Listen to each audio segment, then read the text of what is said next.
హెచ్చరిక, దైవజనుని హెచ్చరిక. ఇవాళ మనం మీరు అనుకుంటున్నారు మిమ్మల్ని బట్టి ఎంతమంది దీవించబడతారో మీరు కూర్చొని లెక్క పెట్టుకోవటం లేదు. అసలు మీ బిడ్డలు ఇవాళ అంత అందంగా, అంత చక్కగా, అంత మేధావులుగా, అంత మంచి స్థితిలో, అంత హోదాలో ఉన్నారంటే ఎవరో వెనకాల మీకోసం ప్రార్థన చేశారు. మీ అమ్మమ్మో, తాతో, నాయనమ్మో, సేవకుడో ఎవరో ఒకడు మీకోసం విజ్ఞాపనం చేశారు. అన్నది మర్చిపోకూడదు. అన్నిటికంటే ముఖ్యంగా నేను దీవించింది మనుషుడు కాదు. ఎవరు దీవించాడు? దేవుడు దీవించాడు. మీరు సహనం కలిగి ఒకరినొకరు సహించుకోండి. చూడండి, భార్యాభర్తలు ముఖ్యంగా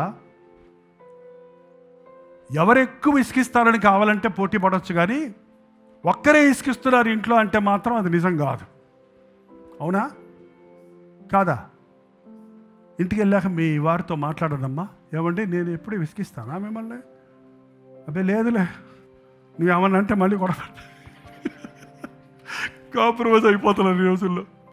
ఏంటండి, మీరే అనలైజ్ చేసుకోండి. ఏ సిచ్యువేషన్స్లో మీ భార్యతో ఎలా మాట్లాడుతున్నారు, ఎలా ప్రవర్తిస్తున్నారు, నీ భర్తతో ఎలా ప్రవర్తిస్తున్నావు. ఒకరితో ఒకరు సహించుకోండి. కుటుంబం కట్టబడాలంటే సహనం ఉండాలండి. కుటుంబం కట్టబడాలంటే క్షమాపణ ఉండాలి. కుటుంబం కట్టబడాలంటే ప్రేమ ఉండాలి. మీరు క్రీస్తు కేంద్రిత కుటుంబంగా ఉండాలంటే, మీ ఇంటిలో దీవెన ఉండాలంటే ఐక్యత ఉండాలి, ప్రేమ ఉండాలి, సహనం ఉండాలి. మీరు పిలువబడిన పిలుపుకి తగినట్టు దీర్ఘశాంతముతో కూడిన దీర్ఘశాంతం ఉండాలి. ఇంకా నేను తట్టుకోలేను, ఇంకా నేను ఈ కాపురం చేయలేను, ఇంకా నేను ఇది భరించలేను, ఇంకా లేదు, నో ఫుల్ స్టాప్. ఎన్నిసార్లు క్షమించాలి? 77 సార్లు చాలా లెక్కేసుకుంటాడు పేతురు గారు. 7 సార్లు జారా? 7 కాదు, 77 సార్లు లెక్క పెట్టుకో. పుస్తకం వేసుకొని, కంప్యూటర్ లేదు అప్పుడు, ఏంటండి గీతలు గీసుకుంటూ లెక్కెట్టుకోవాలి అప్పుడు. అంతే, అన్లిమిటెడ్. ఎన్నిసార్లు ఫర్గివ్ చేయాలి మనం ఇతరులని? ఎన్నిసార్లు మనల్ని క్షమిస్తున్నాడు దేవుడు? లెక్క పెట్టుకుంటారా మీరు ఎప్పుడన్నా? అన్లిమిటెడ్ ఫర్గివ్నెస్ ఉంది ఆయన దగ్గర. ఏంటంటే దానికి ఎంత ధారాళంగా మనల్ని సరేలే. ఒక అబ్బాయి ఎలాగో వచ్చి వాళ్ళ నాయన దగ్గర, నాన్న క్షమించు అనేవాడంట. సరేరా, ఇంకెప్పుడు చేయకరా. మళ్ళీ 2వ రోజు తాగొచ్చి క్షమించు అనేవాడు. మళ్ళీ 3వ రోజేమో ఎవడో ఫ్రెండ్ తలకాయ పాలకొట్టొచ్చి, నాన్న క్షమించు నాయన, నువ్వే నాకు జామీని. సరేలే. ఒకరోజు అన్నాడంట, ఒరేయ్ ఇన్నిసార్లు నేను క్షమించలేకపోతున్నాను రా, నేను ఎప్పుడు క్షమిస్తాను నిన్ను. నువ్వే ఈసారి తప్పు చేసినప్పుడల్లా ఒక మేకు తీసుకొచ్చి, మన గుమ్మం ఉంది చూడు, చెక్క గుమ్మం, ఆ గుమ్మానికి కొట్రా. నువ్వు మేకు కొట్టేస్తే నేను క్షమించేసినట్టు అర్థం. ఒకరోజు వచ్చాడు, 2 రోజులు అయిపోయింది. నాన్న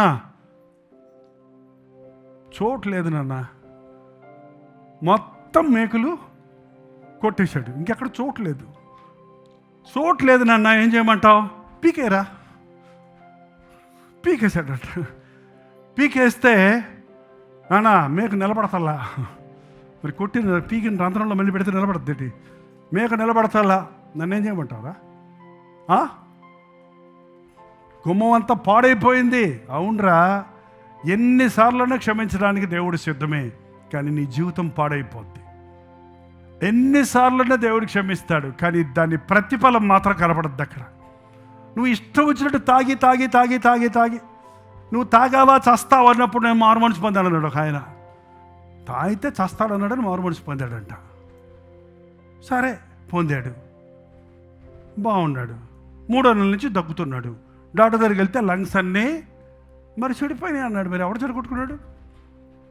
చెడగొట్టుకున్నారండి? నీ బాల్య దినములందే నీ సృష్టికర్తని. ఎక్కడనే యవనస్తులు చెప్తున్నాడు, సరదా కూడా పనికి మాలిన అలవాట్లకు బానిసలు అవ్వకండి.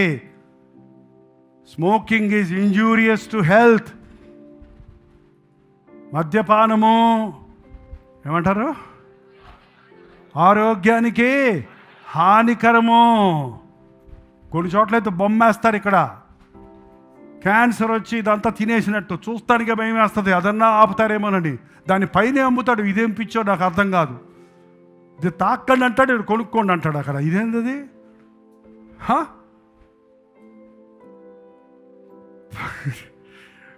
ప్రపంచం ఎలా ఉందంటే, చెయ్యొద్దురా చెరపకరా చెడుదు అంటారు, చెరుపుతూనే ఉంటాడు. అదే ప్రపంచపు ట్రెండ్.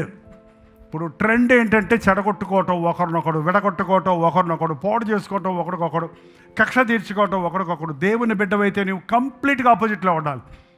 నువ్వు సహించుకోవాలి, నువ్వు ఓర్చుకోవాలి, నువ్వు ప్రేమ చూపించాలి, నువ్వు సాత్వికం కలిగి నడుచుకోవాలని ప్రభు సెలవిస్తున్నాడండి.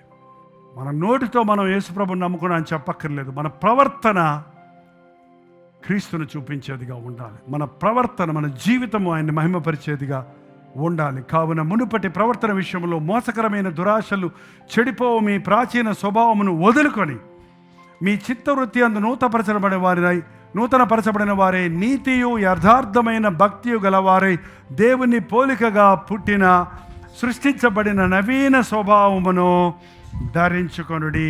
ప్రాచీన స్వభావాన్ని విడిచిపెట్టి నవీన స్వభావాన్ని ధరించుకొనుడి. ఈ రోజున ఇంకా మన జీవితాల్లో ఏదైనా మిగిలిపోయిన ప్రాచీన స్వభావం ఉంటే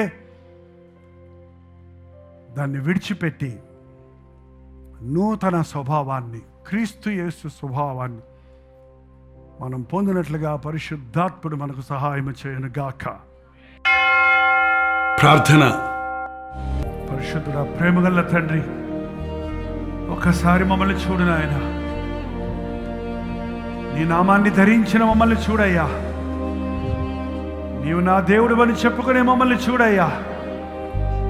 నా ప్రభువు నన్ను రక్షించాడని చెప్పుకునే మమ్మల్ని చూడయ్యా. మేము ప్రభు బిడ్డలం అనుకునే వారితో మాట్లాడయ్యా.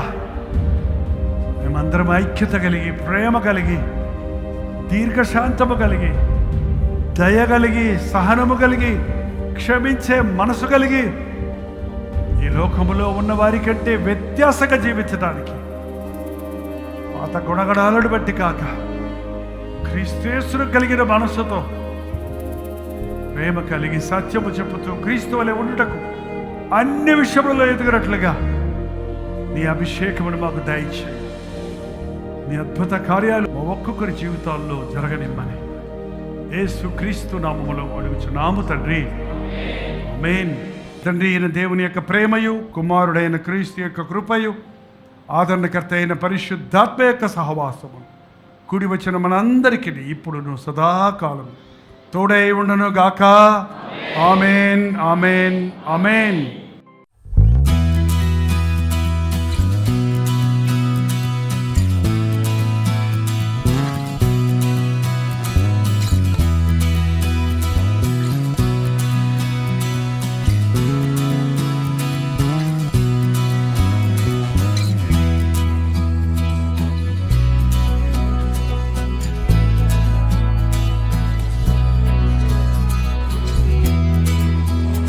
హల్లెలూయా. బెంగళూరు పరిసర ప్రాంతాల్లో ఉన్న వారికి శుభవార్త. ప్రభుత్వమైతే ఆగస్టు 15వ తారీఖు 1 డే గెట్ టుగెదర్ను అండ్ యూత్ మీటింగ్ని బెంగళూరులో ఏర్పాటు చేస్తున్నాం. మధ్యాహ్నం 2 గంటల నుంచి 6 గంటల వరకు యవ్వనస్తుల కొరకు ప్రత్యేకమైన యూత్ సెషన్ ఉంటుంది. యవ్వనస్తులందరూ తప్పక రండి, పెద్దవాళ్ళు కూడా రావచ్చు. ఇది మీకు ఎంతో ఉజ్జీవకరంగా, ఆశీర్వాదకరంగా ఉంటుంది. మీ సమస్యలు తీర్చుకోవడానికి, మీరు ఆధ్యాత్మికంగా ప్రభువుకు సాక్షులుగా జీవించినట్లు దేవుని సన్నిధిలో ఆయన బలమును పుంజుకోవడానికి మీకు ఎంతో ఉపయోగకరంగా ఉంటుంది. యవ్వన బిడ్డలారా, తప్పకుండా రండి, ఆధ్యాత్మిక బలాన్ని పుంజుకోరండి. 6 గంటల నుంచి 10 గంటల వరకు 2వ సెషన్ ఉంటుంది. ఈ 2 సెషన్స్లో మీరందరూ పాల్గొని దైవాశీర్వాదాలు పొందాలని, మిమ్మల్ని ముఖాముఖిగా చూసి మీకోసం వ్యక్తిగతంగా ప్రార్థించాలని ఆశపడుతున్నాను. 2వ సెషన్ అయిన తర్వాత వ్యక్తిగతంగా ప్రార్థించడానికి సమయం చాలటం లేదు కనుక మొదటి సెషన్ అయిన వెంటనే వ్యక్తిగతంగా మీ కొరకు ప్రార్థన చేయడానికి నేను సిద్ధంగా ఉంటాను. మీరు సమయానికి వచ్చినట్లయితే ఖచ్చితంగా మీ కొరకు ప్రత్యేకంగా ప్రార్థన చేయడానికి నేను అందుబాటులో ఉంటాను. చూడడం గమనించండి. Hudson community centre, CSI compound, opposite to Mitralaya girls high school, near corporation circle, Bengaluru. ఇంకా విషయమే మీకు వివరాలు కావాలంటే 9884707779 లేక 988480 777 అనే నంబర్లకు మీరు కాల్ చేయండి, లేకపోతే వాట్సాప్ మెసేజ్ పెట్టండి, లేదా 954041 నెంబర్కి వాట్సాప్ పెట్టండి. తప్పక వస్తారు కదా.